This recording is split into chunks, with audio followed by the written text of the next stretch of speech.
Hi, welcome to this episode of Coaching While Black, a CHJS podcast. I have with me my fellow co-hosts, Anthony and Dino. And I'm Chris Reed. And I am Armond Richards. And we're going to talk about regulation today, something that is near and dear to our CHJS heart. As we know, one of our favorite quotes to live by, a dysregulated adult cannot regulate a dysregulated child. Say it again. Say it again. It's a really hard sentence to say. I'm not going to try it again. So, Chris, how do you like to regulate, my guy?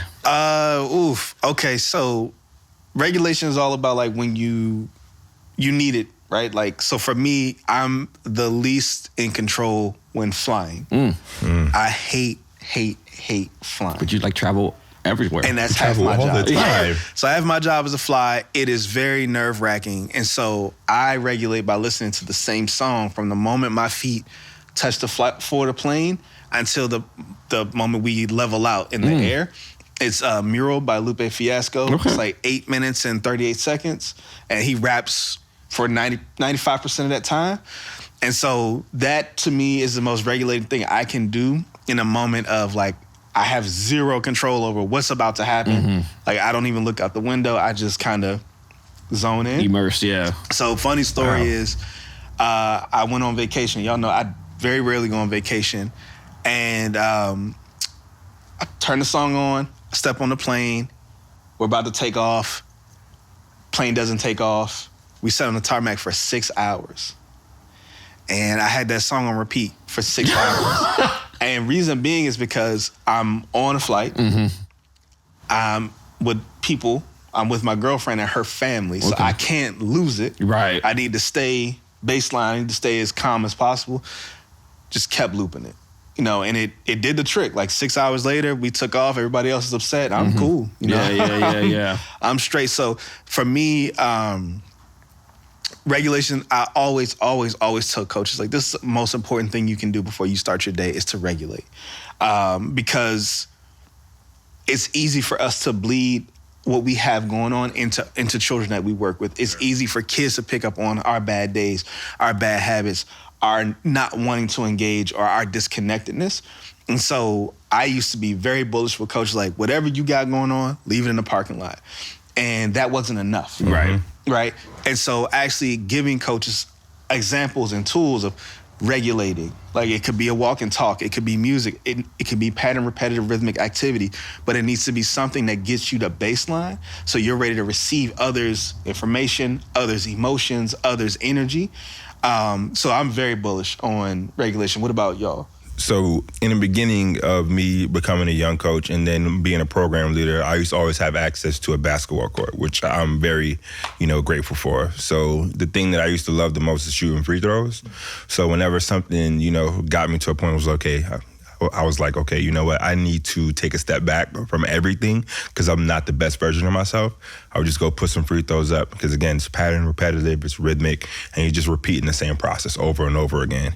And it got to the point where some young people were walking in the gym like, so he's a little upset today, and they would just walk around it, right? But even doing stuff like that, I started to kind of, create processes for those young people to be able to regulate themselves. So we come up with this cooler card idea, right? Where, we allowed them to speak on, what them being dysregulated looks like, what that feels like for them. So that way the folks around them know, okay, they're not their best today, but also giving them a chance to say, hey, this is what I need to be better, right? Whether it's a snack, whether it's a walk, whether it's them shooting free throws too, right? And we can make those things happen for them, right? Those are things that we can give, and it allows them to practice their own self-regulation, right? So they get to see me model it, but at the same time, I've also created something for them to be able to do it myself, right? So I have that. I will shoot as much as I can, but sometimes, basketball court's not available. So I take long walks, and you can tell how upset something made me the longer I've walked, right? It was one time where my girlfriend was like, see you in an hour or two? Yep. I'm gonna be outside for a little while, right? And it's not something that she directly did, but she's seen like, okay, he's really off his square, so I'm gonna let him do his thing. And I would just take a long walk. But it's about modeling and also creating something for yourself that you allow other people to replicate for them as well. Walking works for me, man. I'm fortunate enough to live in a place with lots of trees and forests, so like it's very easy for me to escape the stresses of my household, my life, to just hoofing it off into the trees somewhere and just like bathing in nature. You know what I mean? That sounds awesome. And I feel like one thing I've learned about the brain, especially from working with all of us, is that it doesn't work as well when you're being still. And I feel like we are, as kids, constantly taught, like, be still and think about what you're doing, but like being still is like biologically disrespectful, as we like to describe it. And like the brain, I read a quote that says the brain at 3 miles an hour is like a masterpiece. So I feel like walking is when I'm actually, like when I'm dysregulated, it's because I have put myself in a position to be less than optimal. When I'm up and moving and walking around, that's when I'm actually at my best. So like regulation is me getting back to me being an optimal human being, and like walking, dribbling soccer balls, all that stuff does wonders to get that pattern, repetitive, rhythmic injection into my life. Do y'all think that sports superstitions are a form of regulation? That's a really, I mean, yeah. Because if you think about what a sports superstition is, like for me, right? I know what regulation is now. I didn't know what it was when I was a teenager playing basketball. The games where I would listen to the song that I really liked the most before a game, I had great games. Mm-hmm. The games where I didn't have, and it's gonna age me, the games I didn't have batteries for my CD player, or like I left my CD book at home. Did you have the yellow one that you could bounce around a little bit? I know I did. I had so many, man. Like, I ran through CD players like nobody's business. But when I didn't have that song, and I know the song, but when I didn't have that song, I kind of felt off, yeah. You know? And I was told by a coach, like, oh, it's just a superstition. Like, you don't need it. But if you think about it more, like, sports superstitions are consistent. They're pretty much the same. They involve other people, whether it's like a team, a fan base, or just like something we do, like handshakes, right? Like we talk about handshakes all the time. Russell Westbrook's one of those guys, like he has one with every member of the team. And that's how they prepare for the game. That's actually how they get ready for the game. So I'm wondering what y'all think about sports superstitions being regulating. I mean, I feel like superstition makes it seem almost like mystical, right, in a way. And it's like, those things don't happen in a vacuum. They aren't singular to that person, although that particular activity may be that person's preference. But I know when I was playing adult league soccer, and I feel myself to be a pretty good soccer player, whoever this guy managing the team is not an actual soccer coach. He's just the guy that put the team together. So whatever he has to say at halftime, it's not really going to help me in my game. I'm 27 years old, my guy. I know how to do this. So I would spend that time and walk around the field. And I know during that time, and I realized this maybe after we started working, it was during that time I would reflect on the game so far and either tell myself, keep doing what you're doing, or what the things I need to do to change. And like, it's something the guys make fun of me for. Like, where are you going at halftime all the time? I don't know, man. It's just, I get back on my game. Like, if I just stay here and stand still waiting for the game to start, my next half is going to be way worse than the first half. So like, yeah, I think it's sports superstition. Yeah. Like y'all say superstition, and I hear routine. And like for me, my routine was the same thing every game. I would eat the same cereal on game day, peanut butter, Reese's peanut butter puffs, great stuff. If you don't like it, get to like it. I would have a banana on the side of that, and I would literally travel with those things with me to every game that we were gonna play, whether it was in the city, we had to travel across country, and those things helped me. I would wear the same color socks every game, 2 pairs every game. Like certain things had to happen for me, and that's part of my routine. And when those things, weren't available, I feel like I wasn't the best version of myself. So I think it's about, making sure that your established routine is that, and you do your best to make sure you can have that, because it puts you in a situation, it sets you up, it's regulating, and what's going to happen. It's kind of making yourself predictable to yourself. Oh, yeah. If that makes sense. Yeah. I mean, that's the thing, is like predictability, right? And so for me, when I talk to coaches about regulating, it's like, you need to be as predictable as possible. If you have so much going on within you that's distracting or taking you away from your young people or your program at time, you can't be predictable. You can't be consistent. You can't show up the way they need you to show up every single time they see you. And so I think, and I love asking coaches, like, what do you do to regulate? Because it's so many different things, right? They don't even know they're doing it too, a lot of times. But some do, yeah. and it's funny, like the ones that actually do, like the stuff, like one of the last trainings I did, a lady said, I sit in my hammock before every day. And it's I wish I had a hammock I wish to I sit had in. a hammock to start my day and feel at peace. She said, I walk my daughter to the school bus. She gets on the bus.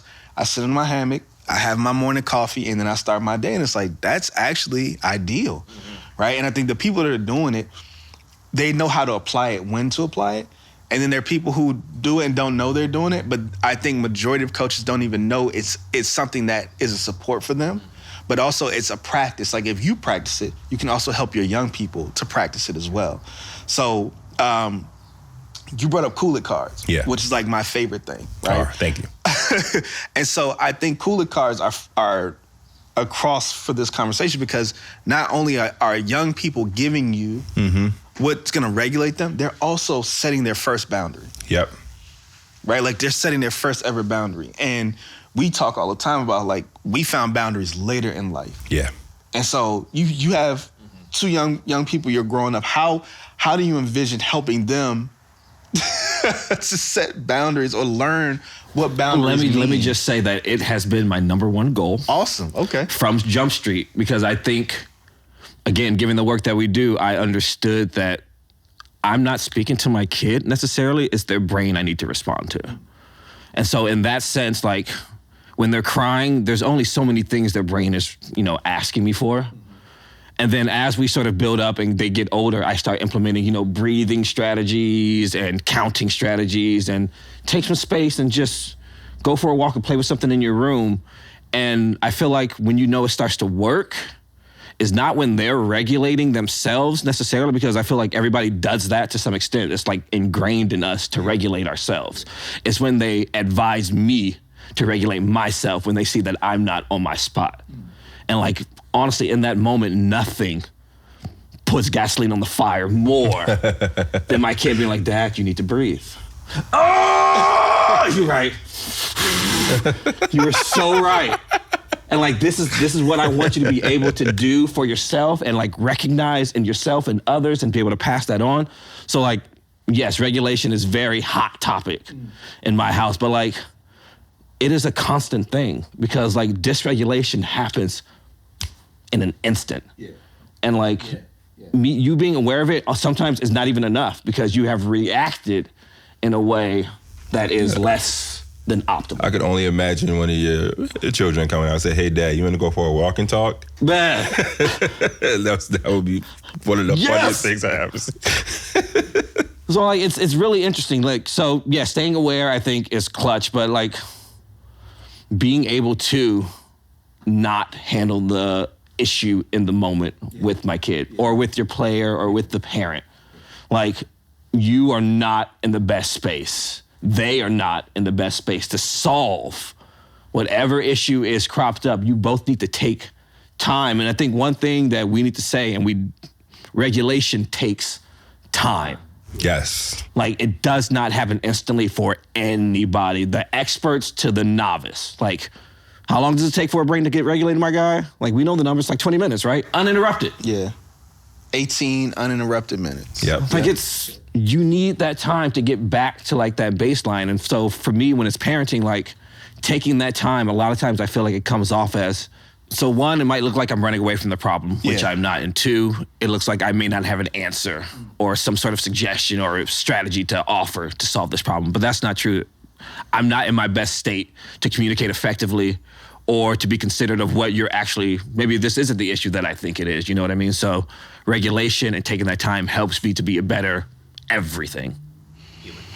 I think what I hear from coaches when we train and we talk about regulation is when to do, but also because it's new, they go from one extreme to the next. Right. So they go from feeling all the things to being isolated and ice cold.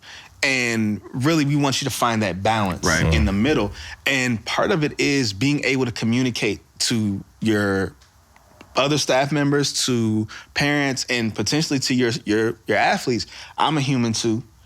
And be able to walk them through, like you said, like after a game, parents shouldn't run up on me after game, win or loss. Yeah. Don't run up on me about playing time. Don't run up on me about that timeout I missed. Like, these are my office hours. Like, if you want to chat about the game, hit me up tomorrow from blah, blah, blah to blah, blah, blah, right? Actually setting spaces for people to engage with you in those critical moments, in those moments where we may not be our best selves, or we may need to regulate again. Because the other thing about regulation is you may need to do it again, right? Yep. You might have done it once today, and then something happened, and you might need to do it again, right? Like you might have regulated before you left for work, and then somebody might almost ran you off the road, and then you show up to where you're going, and all that energy, you're bringing it with you. So you may need a chance to regulate again. You may not have that time, right? So how do you also prepare the people around you to receive you when things aren't ideal or things aren't perfect? Right. I think setting those boundaries, especially in the sports lens of like, as a coach, if I have other things going on, how do I separate? But also, how do I prepare my athletes? How do I prepare my parents if I just can't be my best self? Because life happens to you too. Yeah. Right? I'm not saying that, you're supposed to be perfect or let everything go. Some things, it's just human nature, you can't separate, right? So how do you also prepare people around you to say, hey, I'm not my best self today. I did show up. I am present.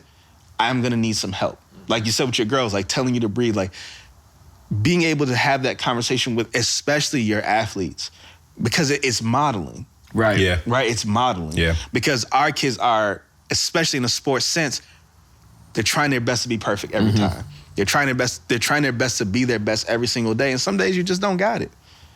And being able to communicate that and that be okay and be received by the people around you is important. But I think it starts with the adults modeling those behaviors too. And I think it's cool to collaborate with the students and the people that you're working with. I know when I was coaching middle school basketball, like a lot of times I would be like, hey, I am not in the best space right now. So let's do A, B, and C, and then we'll reassess where we are. But I need some more time to be a better coach for you all. And a lot of times it was received really well, because usually what that is me passing over the power to them. Shared power. And they love that.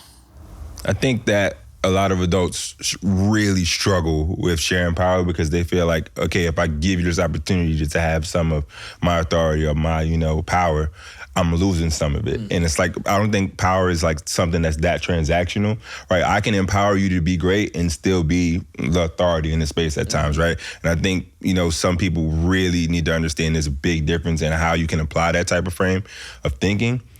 And it's about modeling, right? And you have to be able to be vulnerable in spaces like that to be able to say, hey, maybe I'm not the best for this, right? Some adults don't understand that they're a trigger sometimes, right? You can be the most well-intentioned person in the space. You can come saying the thing that is absolutely what they needed to hear. But if you present as something that triggers them, you have to be able to take that and say, okay, maybe I need to step back. And I've seen people take that personally. They're like, well, I came in here, I did this, and I feel like this is the best way to go about it. But they ran away, and I'm like, well, no, we need to talk. I'm like, whoa. Maybe it's something about this situation that needs to change. Yeah. Let me go try and talk, right? Let me follow up on that. Let them have their space.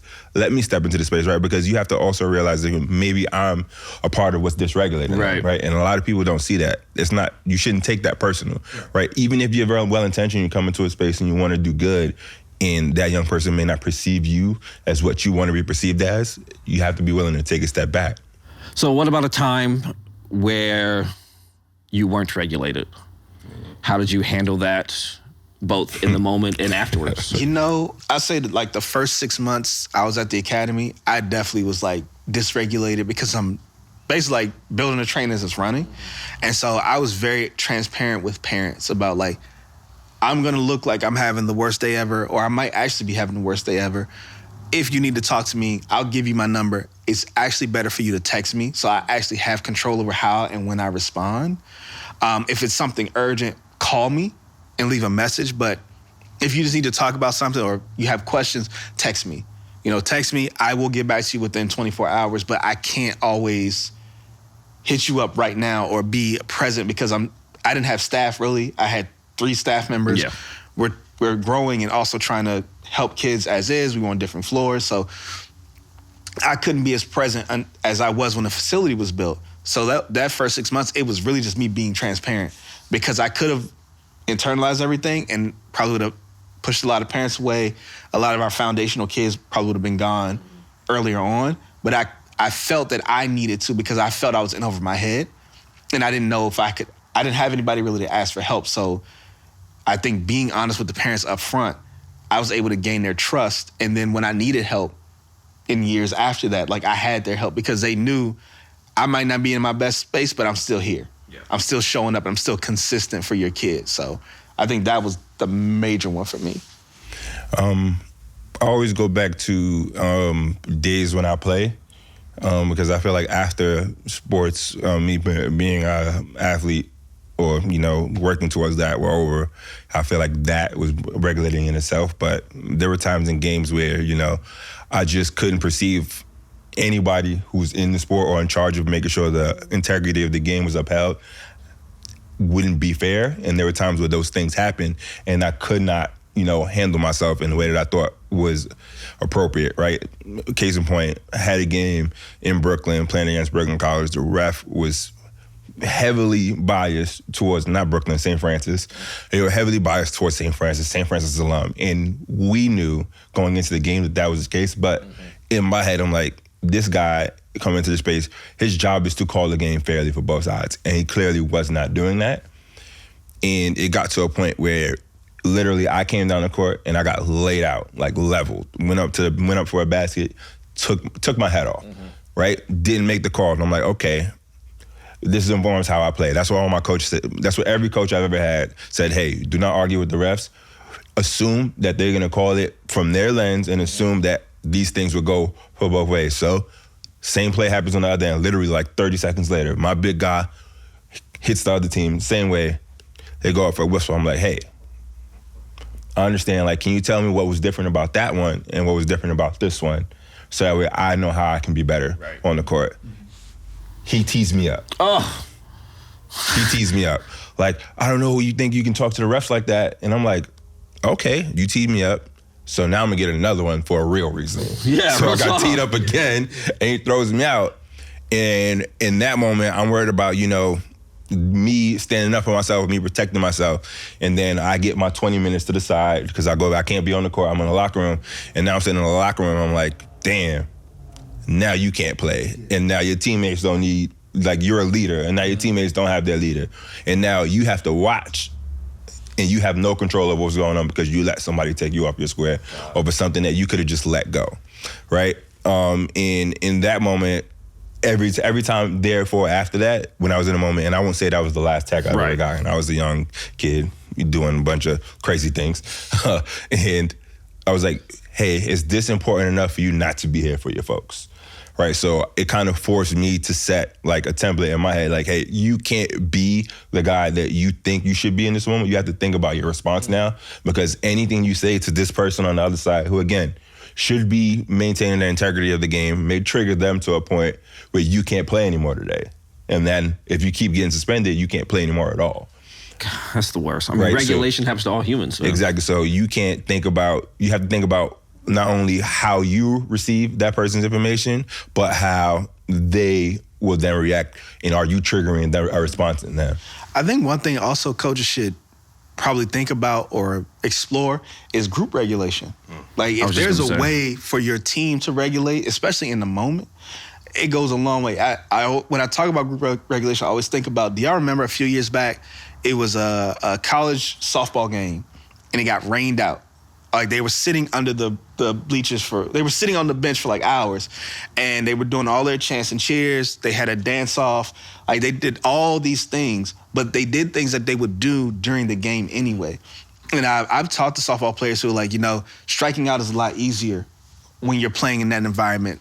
Making mistakes is a lot easier because there's a chant, there's a cheer, there's consistency for everything that you do. So it keeps you in the moment. And I think if you're coaching kids in a team sport, even an individual sport, having some type of connected regulating activity with coach and athletes could go a long way in like that space, right? Mm-hmm. Like, I've been a coach to where, like, you tech my kid up, I'm getting thrown out the game. Yep. Because I'm going to take it personal, whereas it should be I'm going to turn to my bench and make sure we're all on the same page. We understand what's against us, and we understand how to conduct ourselves. And if we need to call timeout and regroup as a team and re-regulate, then let's do that, as opposed to being reactive. I think having that group regulation, if you're a coach, and understanding what that looks like. And some teams and some sports, they automatically do it. Like if you think about Pop Warner football, like all the hitting on the pads before a game, like that's actually them getting regular. They're getting prepared to take on that task. So how do you incorporate that, and how you're intentional about that, I think is something I would love for coaches to understand and just try it out. Because you creating and implementing regulation to these young people early on will help them to self-soothe later on, or earlier in their life than they would as an adult. It's also helping them to set boundaries for themselves and understand when they're maybe off or not having a great day, and what they can do to bounce back, or what they can do to course correct their day. Would you agree that teaching regulation and these kind of strategies are as important or more important than like coaches teaching sports skills in that space? I think they're just as important, if not more, because I can point back to a bunch of times where I was like, if I had a coach who was that intentional about teaching me how to, A, stay regulated and what I needed to do to get back to that, situations like I just explained don't happen. Right? And what their job is to do, and for most coaches at that level, is to win ball games. You need your best talent out there to win ball games. So if my coach understood that's what I needed for me to be on the court, and of course, obviously, I want my coach to be able to do his job, and I want us to win games. Like, that's what we go in there for. But for him to help me be a better person in those moments would have went a long way for me too, I think. I think my answer to that is that it's important for sport. It's more important for life, right? We talk about managing stress and manageable amounts of stress. What helps you get through a lot of that stuff, if you're alone, is to be able to regulate, right? Like if you're in a dangerous space, or if you know like you're not in your best space, and you're not around people that know you, you're not around people you feel comfortable, or even an environment that's consistently familiar to you, understanding and having the power to know how to regulate for life, that goes such a long way, because you're going to be introduced to new challenges, new opportunities, new tasks that are going to be scary, that are going to be different. You're not going to always have your coach. You're not always going to have your teammates. You're not always going to have your favorite person.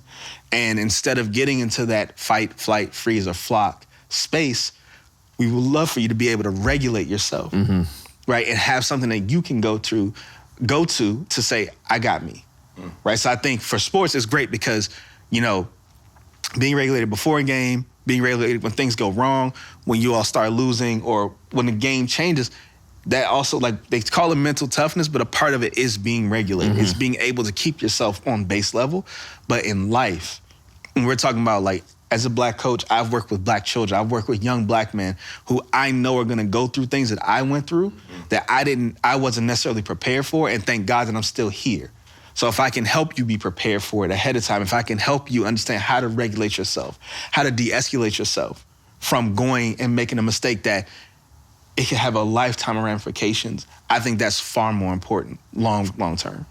And I think one thing that I love about regulation is that it is not a singular thing that only happens in one community or to one person. This isn't like having a sense of humor or knowing how to do math. This is something that every brain, every human that you've ever dealt with has struggled with or has gotten better at on some aspect of their life. So this is universal. Like, this is a human quality. It is a skill that's needed. Extends beyond and through all your relationships, all your contexts. Like, it informs a lot.